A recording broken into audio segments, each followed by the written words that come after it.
So thanks for having me today. Excited to chat a little bit about psychiatric advance directives. Um, Everybody in the room, I'm just trying to gauge how familiar people are with psychiatric advance directives. Everybody familiar? Heard about them?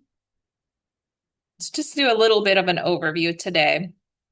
So just being able to describe the purpose and the utility, because they are very useful to have, of a psychiatric advance directive and where to locate the Ohio specific version. So these are documents, legal documents, where an individual is able to state an advance directive or a wish for care in advance to any kind of emergency occurring, be it psychiatric or otherwise. So most of us are familiar with durable powers of attorney for healthcare or durable power of attorney. So this is for medical and or mental health treatment, and you can revoke it at any time or modify or cancel it. And then there's a declaration for mental health treatment, which is the legal version, the name for the legal version in Ohio. And it's mental health specific. And this is one that is instituted if an individual is not able to make good decisions at the time and needs a little extra support. And it cannot be changed, canceled, or a new document created until an individual is deemed competent again to make their own decisions. So psychiatric advance directives, they're also called, advance directives for mental health, advance directives for mental health treatment. And then the state of Ohio Declaration for Mental Health Treatment is the legal document, the one that would actually be completed and notarized. But it is a really great way to be proactive in their health care and psychiatric care, because it identifies their wishes and preferences in advance. So things about preference of hospital, treatments that they prefer not to have, providers that are preferred, who will take care, of their children should there be a time when they're not able to make decisions for themselves. And they're also able to identify a trusted advocate for themselves in advance who is able to follow through on these wishes for them to the best of their ability. So it is legally binding when it's signed and notarized. It also has to comply with legal requirements, of course, and providers have to be notified that it has not, providers have not been notified of a revocation. So if there is a, mental health directive on file, say at a hospital system, and it has been revoked, it is the responsibility of the individual to let them know that, it is no longer active.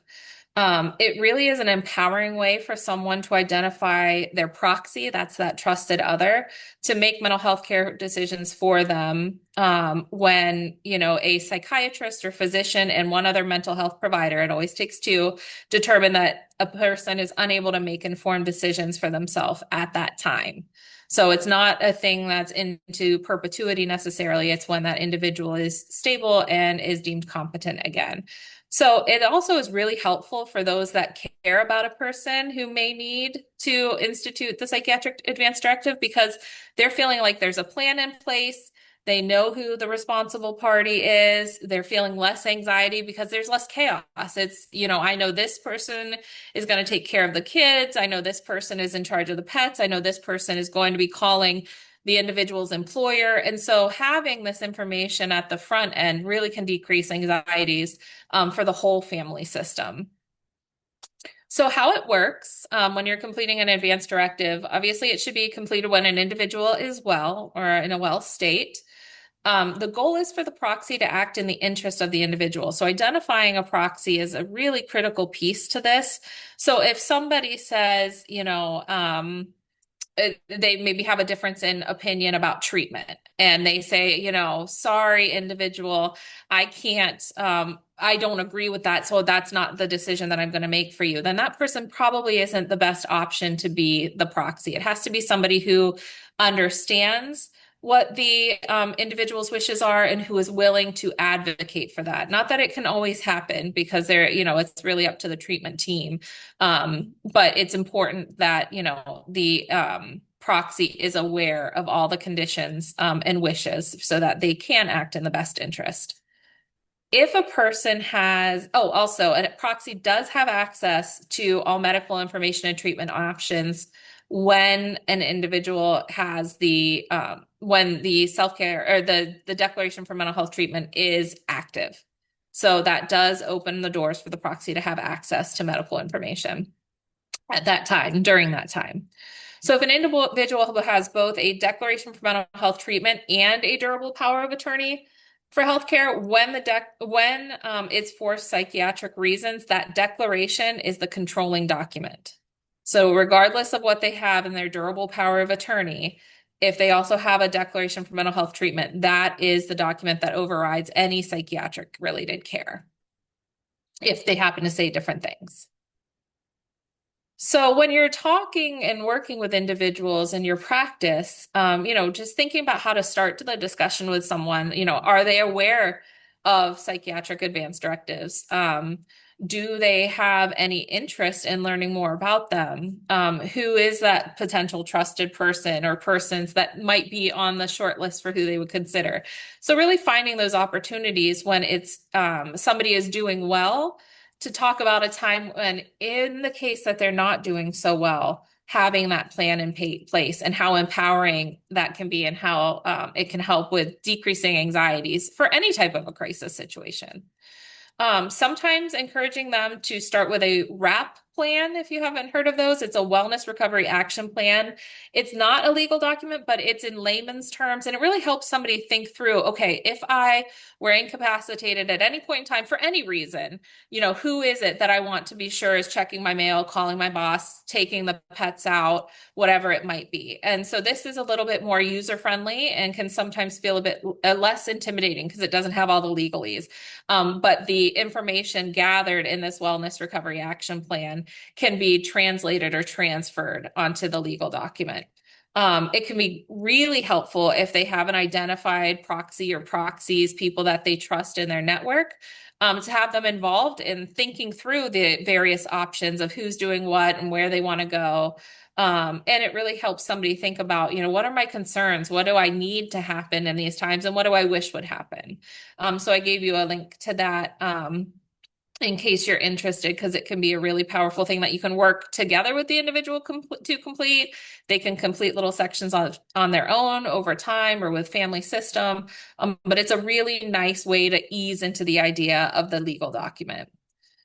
Something else that is important and can be helpful when you're having discussions about the idea of a psychiatric advance directive. And, if somebody's doing well, none of us want to think about a time when we may not be competent or able to care for our own needs or the needs of others. And so, people are likely going to be hesitant to have this discussion. Normalizing their concerns surrounding that, their hesitations surrounding having these discussions or completing a psychiatric advance directive. Some people think, it will open the door for someone to gain access to their medical records for the rest of their lives, and that's not the case.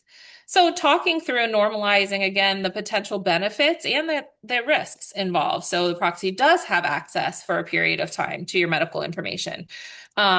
Discuss, again, selecting the appropriate proxy and making sure that that individual truly understands what's being asked of them, and that they're willing to advocate in the interest, in the wishes of that individual.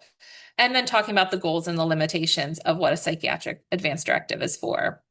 So the formal legal binding document that is used in the state of Ohio, where to find it. So that link is included to make it easy for you in case you want to bookmark it.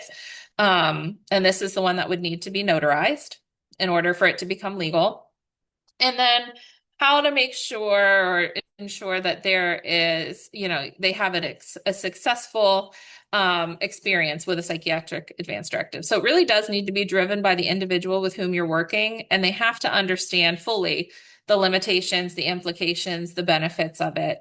Obviously, the appropriate proxy is identified and understands.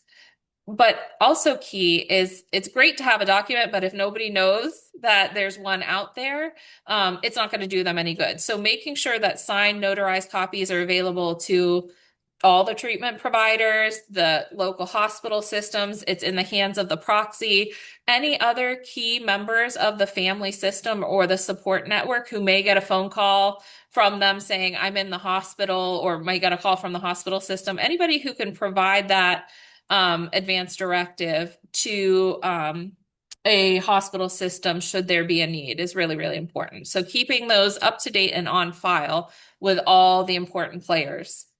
Also, making sure that as soon as somebody is hospitalized, that the treatment team at the hospital knows that there is a psychiatric advance directive so that they're able to try to the best of their ability to follow that. Or even if somebody is in emergency department and they may not prefer that hospital system, making sure that they know which hospital system they prefer to be transferred from, or transferred to. So all of these little pieces, the more people that are aware of it, the more people that can advocate during this individual's time where they aren't able to make decisions for themselves. And as often as you can, checking in with the individual, and if you have contact with that proxy, over time to make sure that, you know, it's up to date, there are no changes needed, you don't need a new one signed because they do expire. And so I wanted to include a couple additional resources on here that talks in more detail about the durable power of attorney versus a psychiatric advance directive. There's a great what if workbook that you could share with individuals with whom you work that gives them more information about, you know, what planning for their mental health treatment ahead of time means and what that could look like. Also, you know, Disability Rights Ohio, the National Resource Center on Advanced Directives, and then this last one. These are great little summaries and extra resources if you are looking for additional information on a psychiatric advanced directive. But that one link is the Ohio, where it says where to find it. That is the Ohio legal binding document, should you want to provide that to any of the individuals with whom you work. So thank you for giving me some time today. Happy to answer any questions. And if I don't know the answer, I'm happy to try to find it.